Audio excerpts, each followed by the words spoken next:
fact, in this process, you are inviting all of that Nigredo to come to the surface. Okay, because you can't scrape it out until you know it's there and what it is. And so you're going to have to get all of the symptoms that you can't contain mentally will come to you physically or karmically, right? So the more that you can alchemically deal with them at a mental level and surrender them, process them, burn them, the less they will have to become physicalized. Okay, and karmalized as karma, and the more you'll be able to digest them without going through all of that culinary process. But you see, what has to happen in this transformation is literally your brain's functioning is being reconfigured. The way that your brain processes information is being changed.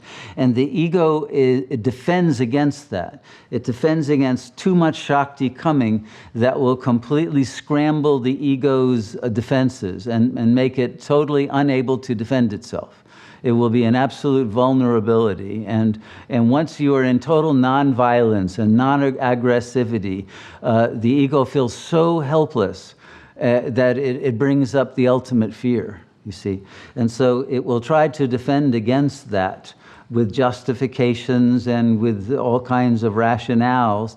And at the same time, all the ways that it was betrayed and all the ways that things didn't work out, all the distrust, the memories of that, they will come up as reasons for not letting go of the ego's will to power and its own attitudinal idiosyncrasies that have to be surrendered. So the symptoms, as much as possible, need to be dealt with in meditation, but you have to allow the meaning of the suffering, the pain that you're feeling to come totally into your mind. And because it's unbearable, usually, the ego, not the conscious level of the ego, but the sensor level, would prefer you to have a stomach ache than to have a headache, an emotional ache that was unbearable. So it would rather create karma and be able to then blame others and run away from itself, right, and pretend it's innocent and go to some doctor and get pills and put Band-Aids on it without dealing with the core issue. So it's when we are open to the meaning of everything that happens to us, and not our own fantasy of meaning, but the meaning from God's perspective. You see, there's a spectrum between meaning and being, okay? And the ego wants to stay on the level of meaninglessness. But then when it starts to enter into the spectrum of meaning, it discovers there are deeper and deeper levels of meaningfulness, meaning-moreness, not meaninglessness, that bring it ever closer to God. But there's a certain point in which meaning transforms into being. Okay? This is the basis of the famous ontological proof of God's existence that Saint Anselm gave in the Middle Ages. That's still going around because everyone poo-poos it, but nobody can refute it. And what it says is that, God is the greatest of all possible beings. So a God who just should exist and is an idea is not as great as God as real, right? A God who is real is greater than a God who is just an idea in your mind, even though that's a great idea. That's not God. So therefore, because God is the greatest possible being, God must be real. You see? So, and that actually is a valid proof. But you have to recognize the relationship of meaning to being.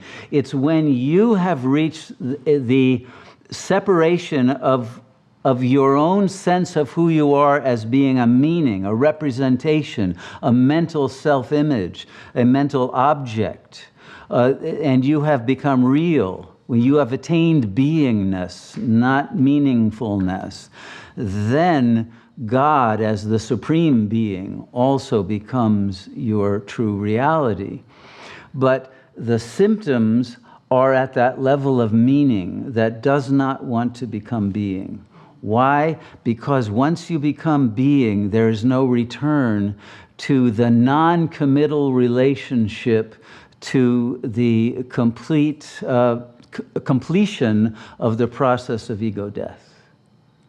Okay?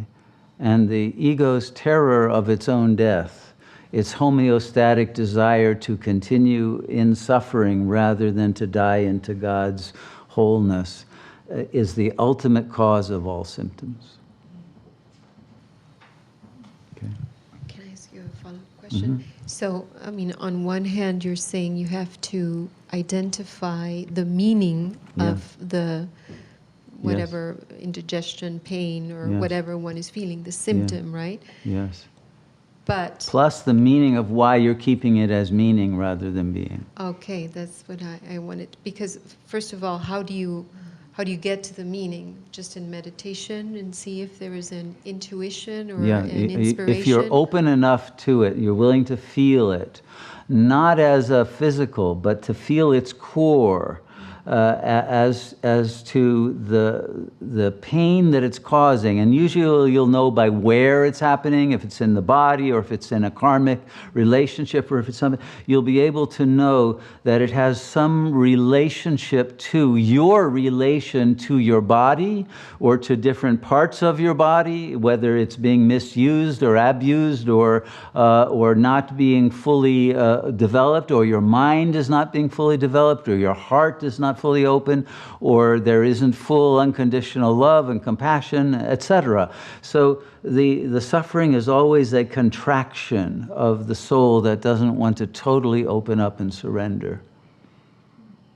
And when there is a complete letting go, that relaxation then is communicated to the cells, which allow a letting go of all of the causes of the symptoms. Now, if you analyze most of the symptoms that the body has, they come in the form of an autoimmune issue or an allergy. What is an allergy?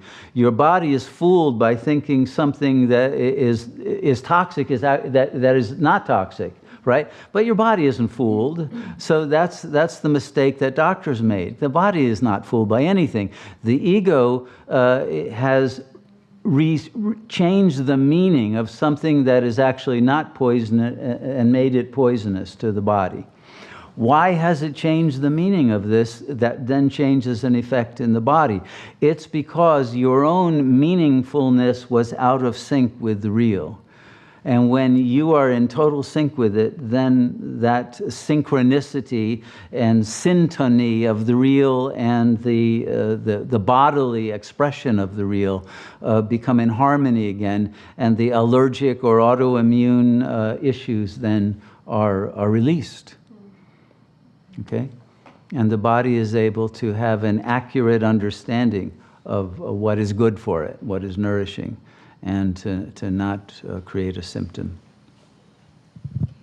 Just to conclude, so the first step is to find the meaning behind the symptom, but then if you want to understand the meaning, moreness of your being, there is a point where you let go all meanings, right? So that you can enter the being? Yes. But first you have to understand your resistance to certain meanings that pertain to unbearable knowledge. Okay? There are certain things that are so painful for the ego to know that when you fully grok it, your ego can't deal with it and it dies. And it's the avoidance of that ego death that requires the transformation of what is unbearable through a total offering of yourself to God, who is the only balm in Gilead that can heal that suffering.